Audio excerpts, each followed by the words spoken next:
Hello and welcome back to State of the Division, bringing you UFC 311. And 2025 has arrived, and with it, the true beginning of a new year, the first UFC card. And honestly, this is a solid card to kick off the year. We got two good title fights with some actual stakes and possibilities, some interesting undercards, and a heavyweight bout between two grapplers looking to put their names in the title picture. Yes, I am actually excited for that fight. So we're going to jump in and kick off the year. But first, we got housekeeping and the Butcher's Bill. For the housekeeping, well, it's the first card, so I'm 0-0 on the year, so this doesn't matter. But moving on to the Butcher's Bill, we actually do have some stuff to look at here. When I was first writing this card, the only person of note that dropped out was Johnny Walker against Bogdan Guskov. Now, Johnny Walker is being replaced with newcomer Billy Elekana, and I believe they are still in the same spot, close to the end of the prelims. And as I was finishing the script, we had our second dropout of the card. Cedric Dumas, out of his bout against Zachary Reese, he is now being replaced by LFA champion Azamat Bekoev. In this case, the Vegas favorites are now Bogdan Guskov and Zachary Reese for both those bouts. Kicking us off is 15-2 Tagir Ulanbekov taking on 8-0 Clayton Carpenter. Carpenter is 5 years younger, 2 or 1 inches shorter, with 4 inches in reach going to Ulanbekov. Ulanbekov is a ground-focused fighter capable of choking you out or controlling the fight and taking it the distance. Looking at his takedown average, he works a 3.71 with all but one of his fights having more than one takedown landed. The single takedown fight had a first-round submission win with it. As mentioned earlier, he also has some dangerous submission ability. 8 career submission wins, 2 of those being in the UFC. Striking is very much the grappler standard ratio, a 3.22 to a 3 point, highlighting the functional nature of it. He does have 1 career KO, but I'm not going to really call that a huge part of his game or something he really calls on that much. Carpenter looks to be a similar story in the UFC with a 2.95 takedown average and 4 career submission wins, 2 of those being in the UFC as well. Now, in 2 of his UFC fights, well, 1 UFC and 1 Contender Series fight, he had 3 and 2 takedowns respectively for about 4.5 minutes of ground control each fight. He also does have 1 fight without a takedown, which shows that he can get the submission off of his opponent's position or off of scrambles. His striking does look a little better than Ulanbekov on paper, a 4.56 to 2.71, but he does only have 3 fights counting for his UFC stats, only 1 of those going the distance. He does seem to have some dynamic striking with 2 head kick KOs outside the UFC. Vegas gives a heavy nod to Ulanbekov, and I don't quite get that. I think this fight's actually a lot closer than it looks,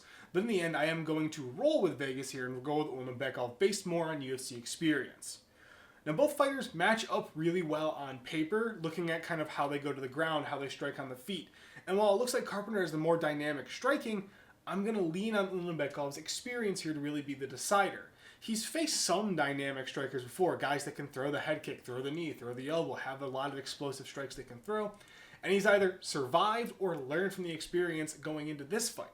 Carpenter doesn't have the UFC experience, and so in 2 really similar fighters, I'm going to lean on the veteran here. I'm going to go with Ulanbekov.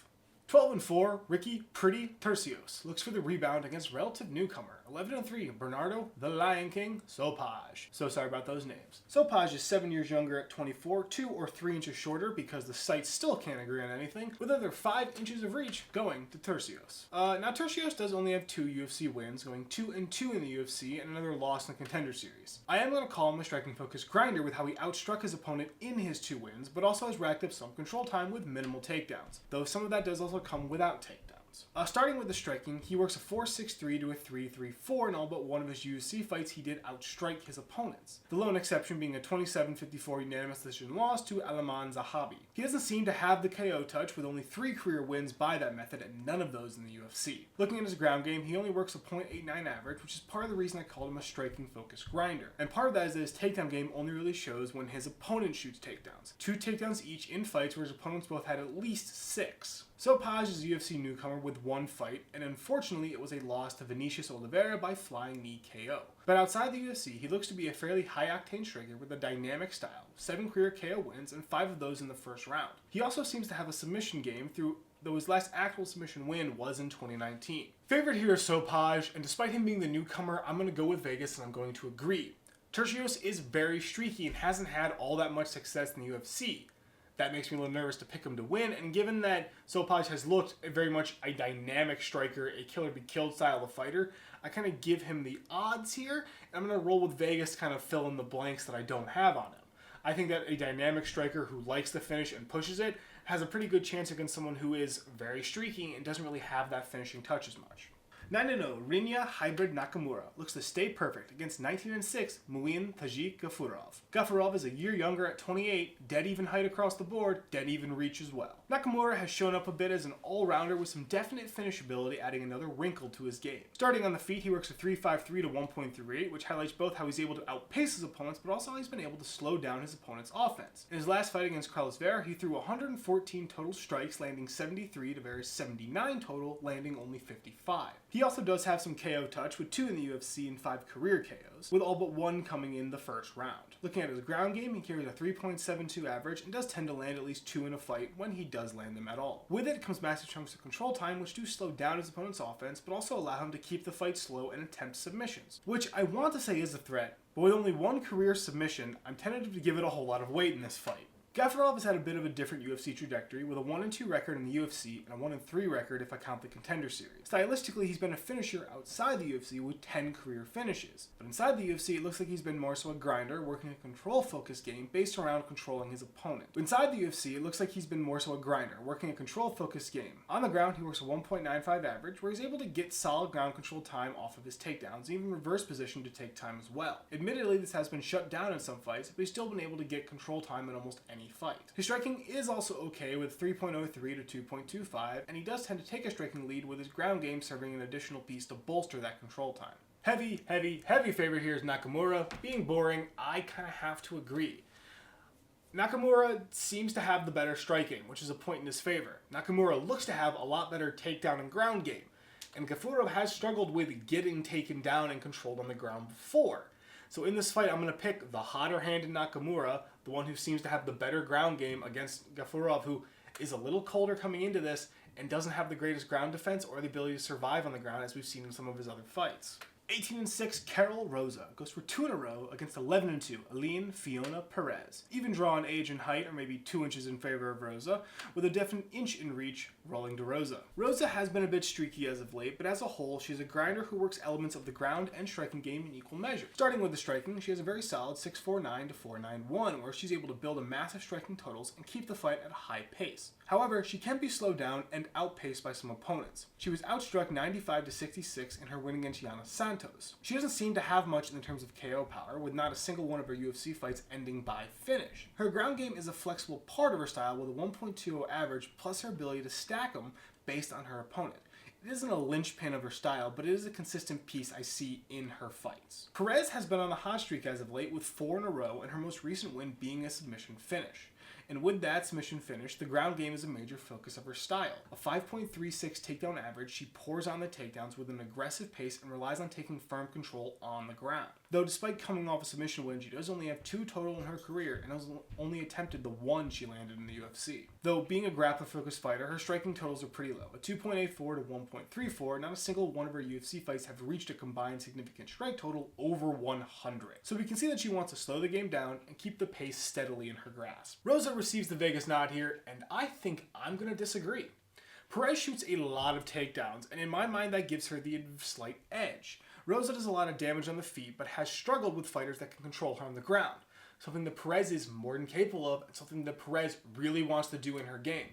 Perez could lose this fight, getting caught on the feet, not being able to take it to the ground, but given how aggressive she is with her takedowns and how consistent they've been in her game, I'm inclined to give her the nod in this fight. Taking us out of the early prelims, 22, 2-1 Grant KGD Dawson takes the octagon. It's 19-5 Diego Ferreira. Dawson is 9 years younger at 30, a single inch taller, with 2 inches in reach, rolling to Ferreira. Dawson is a ground-focused fighter with some definite finishing ability, but is more than willing to grind the fight to the end with swaths of control time. Looking at his takedown average first, he carries a 3.65 average, which speaks to its consistency in his wins. With that is the looming submission threat that he's able to pull out with some consistency, though he hasn't landed one since 2022, but does have 13 total in his career. Looking to his striking, he works a 3.15 to 2.04, which is about the standard grappler striking rate, with how he wants to slow the fight down and keep the action in his wheelhouse. He has been caught twice and lost by KO, but only twice so far. His striking totals don't get too high on average, and a few times he has been outpaced and down in strike, though he has won by submission in those fights. Ferreira has been much more of a killer be killed style finisher in the UFC. Every one of his fights since May 2021 ending by finish. He does trend towards the feet with a 5.04 to a 3.43 and the ability to put up a very quick pace. Though I do have to mention there are a few times where he will get caught in dogfights and have very close, numbers-wise, fights. He does also have a ground game that has operated some effectiveness with a .96 takedown average.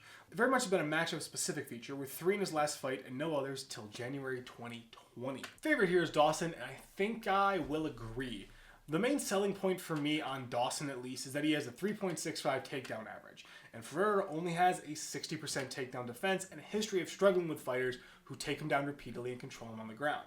Ferreira could win given that he has a bit of that killer be killed style, but going up against a control fighter like Dawson, I'm willing to put the ball in Dawson's court given Ferreira's struggles with that takedown game. Kicking off the prelims, 8-1, Zachary Savage Reese looks for 3 in a row against UFC newcomer 18-3 Azamat Kingpin Bekoev, who wins best ring name. Bekoev is 1 year younger, with 4 inches in height rolling to Reese, with no idea in reach, but Reese has a 77-inch reach. Reese is relatively new to the UFC with 3 fights and 1 contender series fight, going 3-1 so far. Stylistically, I'd call him an all-rounder in the UFC, but outside the UFC, he's got 5 career KO wins, 2 submission, and 1 decision. With striking, he carries a 5.06 to a 2.88 and only has gone over 10 strikes once so far. In that fight, he got to 75. He does carry a definite power punch and seems to be able to use a fairly explosive style, but I can't quite tell what all gets incorporated into it. In terms of takedowns, he runs a 4.08 average, with most of those coming in his last fight where he had 5 takedowns for about 6 minutes of ground control. Not to mention that he's a definite submission threat with 1 in his contender series bout. Bekoev is the week of replacement and seems to be a pretty well-rounded finisher with 6 career KO wins, 8 submission, and 4 decision, with 3 of those decision wins all coming in 2023. He does seem to work quick in his finishes, with most of them coming in the first round. I don't know about his ground game, but he seems to be able to work from his back or out of position as well as from the top. Striking seems solid and definitely has power, but I don't quite know how explosive this is or really what gets incorporated into it. Reese is obviously the favorite on this card, and I'm going to agree.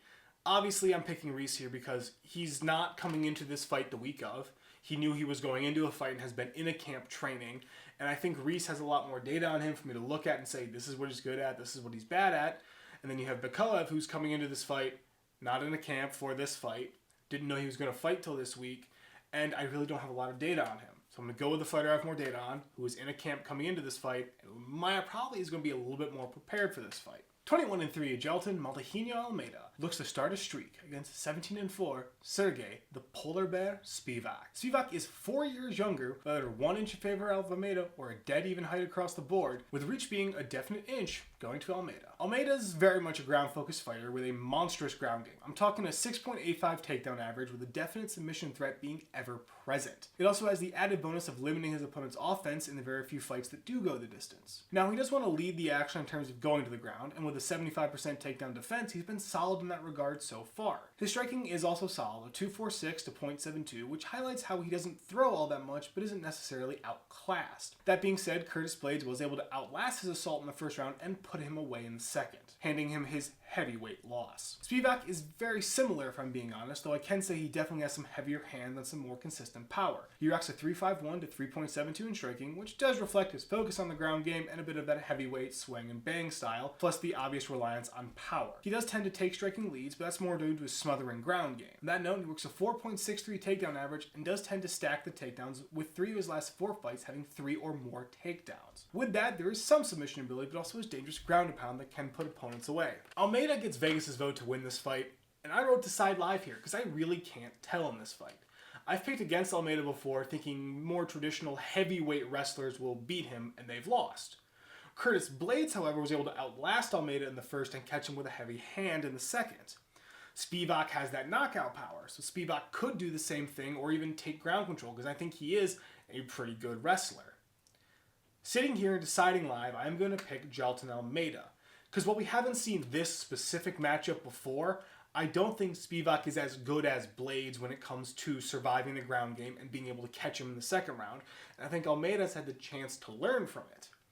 I am assuming a lot in this fight, yes, but I'm going to pick Almeida to win kind of based on that.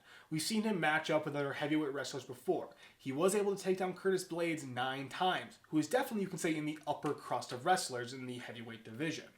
The question is, can Spivak either take him down first and take the action away from him, or is Spivak going to get taken down and controlled there? And if Spivak survives, can he catch Almeida on the feet before Almeida executes, taking him down again? Those are the questions. So I am going to give the nod to Almeida. I'm fully acknowledging this fight really can go either way, but I'm going to give the nod to Almeida. I'm going to agree with Vegas and kind of assuming that Almeida is going to be able to get the takedown that he wants and be able to either take the control that he wants or get a submission in that Spivak's not ready for and isn't able to fully defend.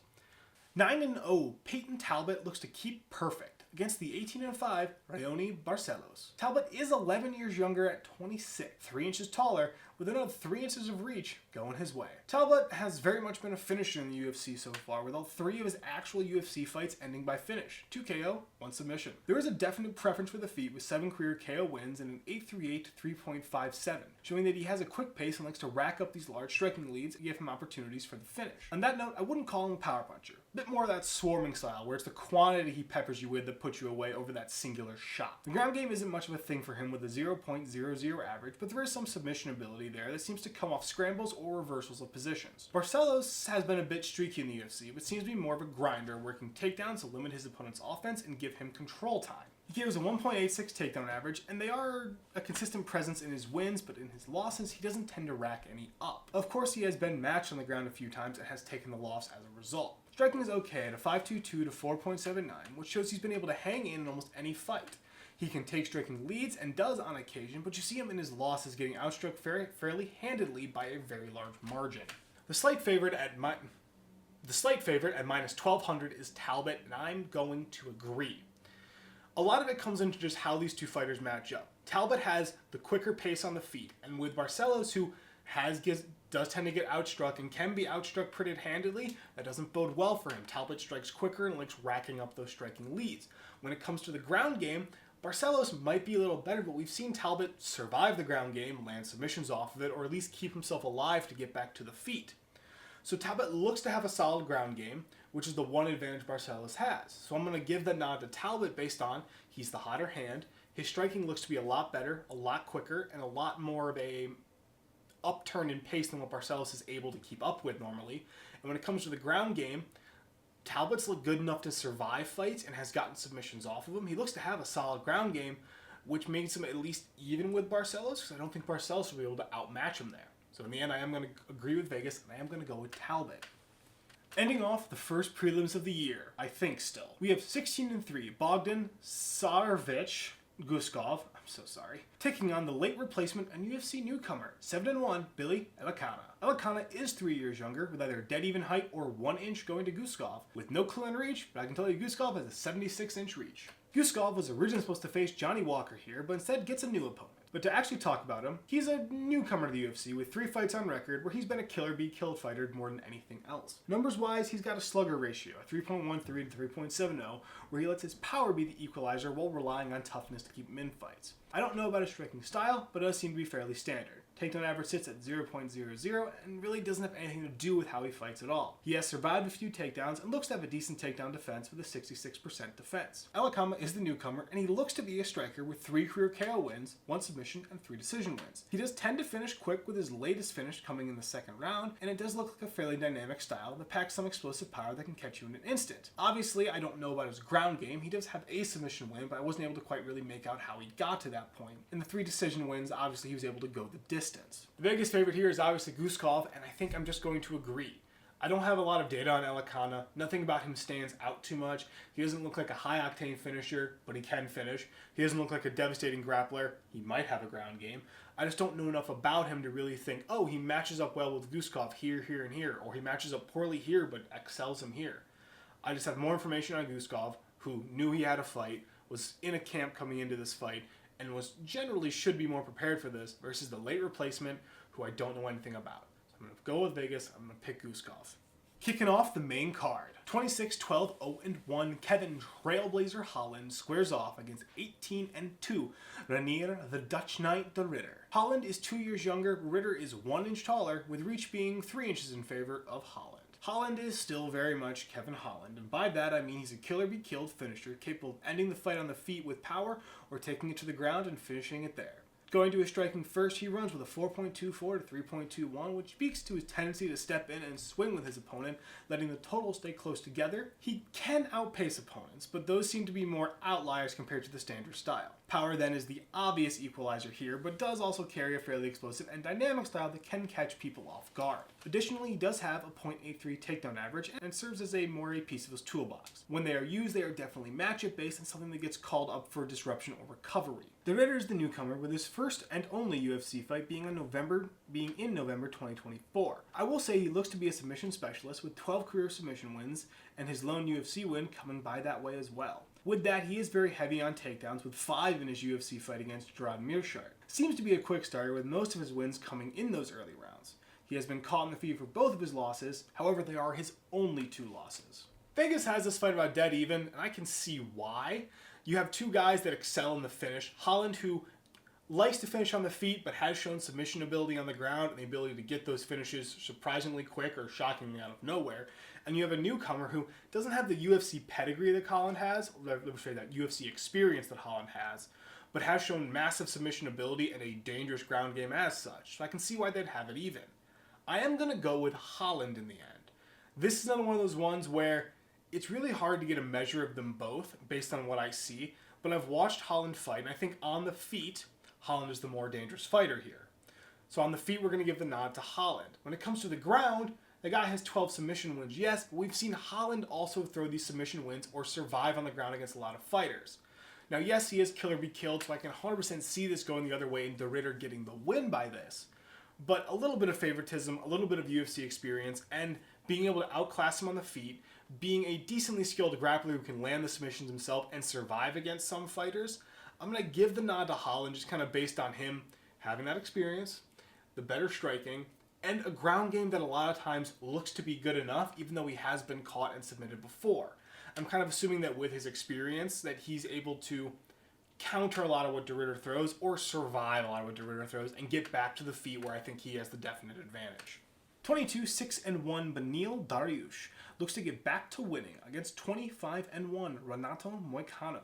Even age across the board, 1 inch in height favoring Moicano, with another dead draw in reach. Dariush is a solid all-rounder type of grinder that I do have to acknowledge he does have some finish ability, though that finish was last in 2020. Striking a solid of 3.78 to 2.65, which does show how a lot of his fights do tend to stay close in terms of the striking totals. He always either takes the narrow lead or relies on control time to give him the edge. Going to the takedown game, he works a 1.90, where he doesn't always shoot a takedown, instead he seems to do it based on a matchup over a consistent part of the game plan. With those, he can stack the takedowns with a good amount of consistency for good chunks of control time. Moicano is much more of a finisher with a solid striking game backed up with a fairly consistent ground game. In the striking, he works a 4.42 to a 3.60, showing that he can take a fairly solid striking lead in most fights, but also is matchable on the feet against some fighters. They do have to get past this 1.87 takedown average that he mixes in with regular consistency to disrupt and get a good chunk of control time off of them. He had 4 minutes off of 1 takedown against Benoit Saint Denis and 5 minutes off of 2 against Jalen Turner.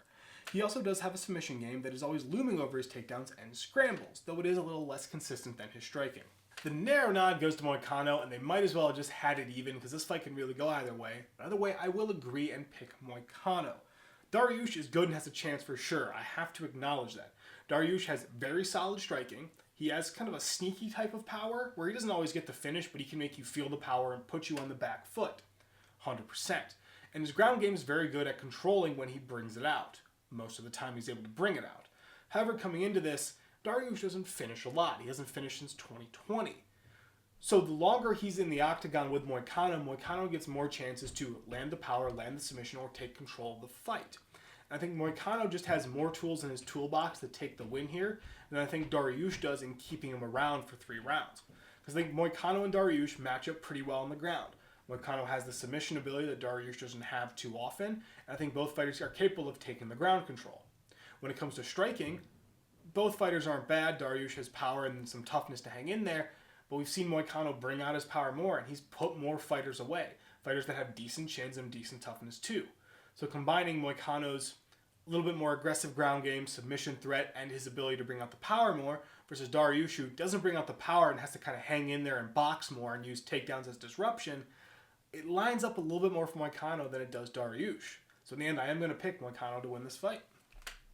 35-1 Jiri BJP Prochazka takes on the 12-2 0-1 Jamal Sweet Dreams Hill. Prochazka is in fact a year younger at 32 with either dead even height or 1 inch in favor of Hill. Prochazka does take back an inch in reach. Prochazka is a wild child sort of fighter who lives off putting his opponents away and challenging them on the feet. You see that with a 5.38 to 5.59 in striking. His defense isn't great, and while that's a major weakness, he has the power and explosiveness to level the playing field in an instant. This doesn't really touch on his durability, which has held up remarkably well. His only UFC losses coming to current champion Alex Pereira. Now, does have his .72 takedown average, but that exists as very much a recovery tool that only comes against specific opponents and is not something he really seems to want to lean on too much. Hill is a lot less of a wild child, but still is very much a killer-be-killed fighter, with 3 of his last 4 wins being by KO, and 7 of his 10 total UFC fights ending by finish. Now, he does entirely rely on his striking with a 7.18 to a 3.51 in the numbers. There you can see his ability to pour on the offense and rack these massive striking leads up. That doesn't fully address his power, which enables him to even the odds very quickly. In the rare cases, he does fall behind. In terms of takedowns, it's very negligible, a 0.0 average, but good defense at a 73%. Vegas has it close with the nod going to Hill. I think I'm going to take a gamble here, and I'm going to disagree. Part of this gamble is obviously Prochazka's tendency to block with his face when getting punched. And that's a major risk I'm taking in a fighter like Jamal Hill, who can put you away. His name is Sweet Dreams, for crying out loud. But we've seen him go up against other power punchers. He made it 2 rounds against Ferreira. He went up against other people who could put me away. He went up against Rakic. He went up against Texeira, who, yes, old man strength and all that, but he has slept people before and has had that nasty KO punch. And I think offensively, he has the power that can match Hill and a bit of a wild enough style that he can catch Hill off guard. So the first gamble is I'm betting on his toughness. The second gamble is I'm betting that he'll be able to maybe not completely match the striking output of Hill, but be able to match him in power, that Hill has to play a bit defensively, and Hill might get caught by one of the wild child things, as I termed it, that he throws. We've seen him fight with this wild style. He can catch you really quick, and he can roar back in an instant with a sudden big explosive move.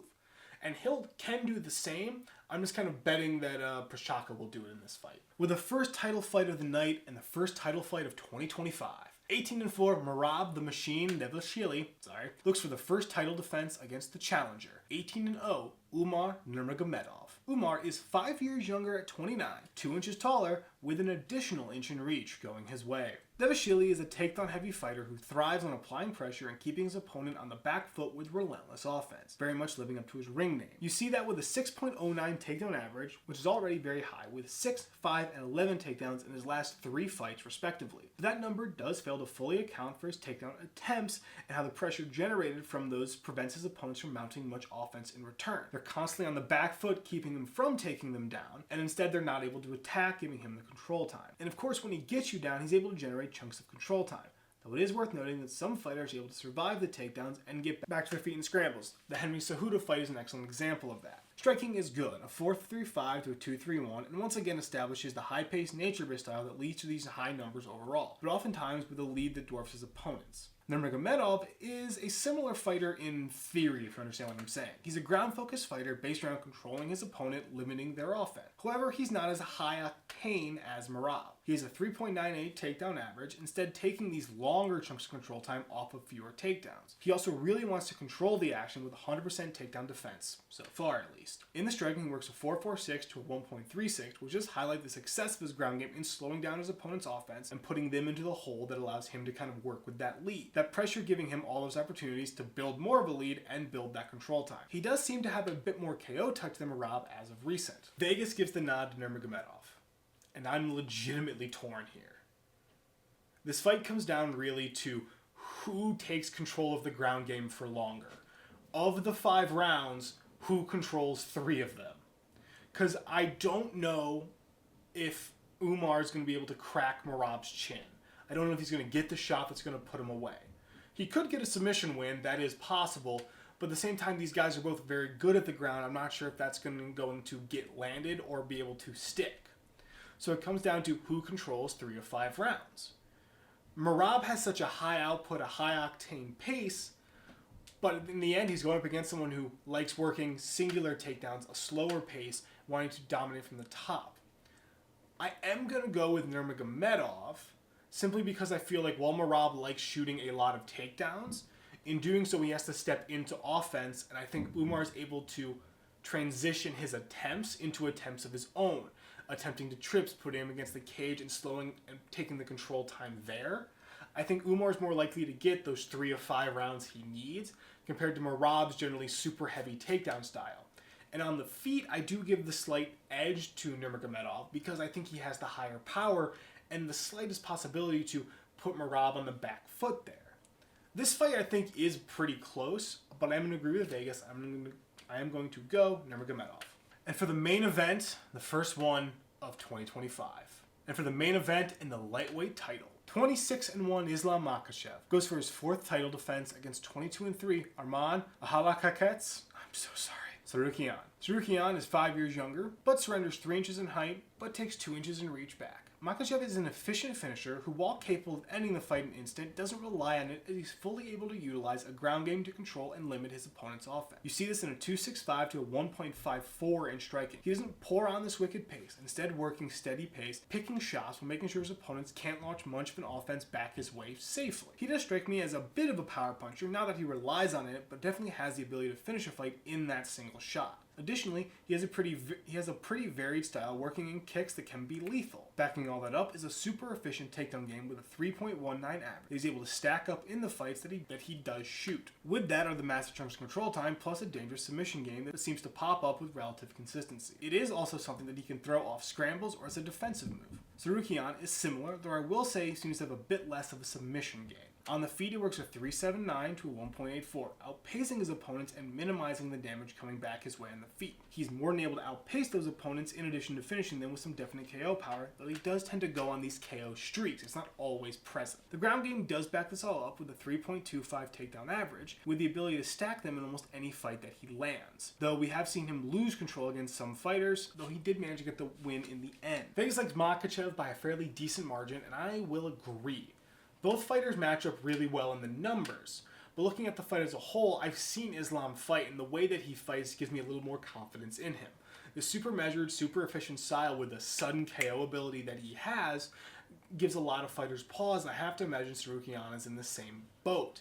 Obviously, they both match up well, and Tsarukyan can finish a fight, but it's much streakier for him. He doesn't always have that touch, while Islam Makachev seems to always have the touch. And when it comes to the ground game, they match up very well, but we've seen Islam overcome other ground games to get back to the feet or take control that he wants to, which I haven't quite seen from Arman as much or at the same level. We have seen Islam beat Alexander Volkanovski twice and then beat Dustin Poirier.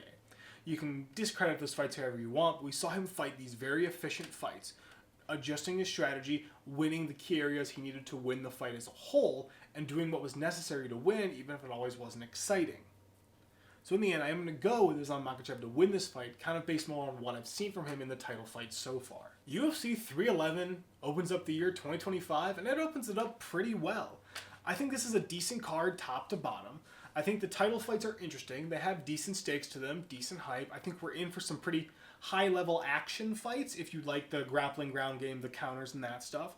I think the main event promises to be interesting. I'm not quite sure how it's going to go, whether it's going to be a ground wrestling competition or a precision kind of slow-paced striking battle with the chance of a KO. I don't know. I think the Jalton Almeida fight is really fun. I think the light heavyweight bout on this card is fun. I think you have a lot of interesting fights that are setting up maybe fights later in the year, guys to move to the prelims and all that. But overall, I think 311's a good way to open 2025 with 2 title fights right off the bat, a bevy of fun fights. Overall, I think it's a good card. All that being said, tell me what you think in the comments, leave a like, subscribe, do whatever you want, and have a great fight.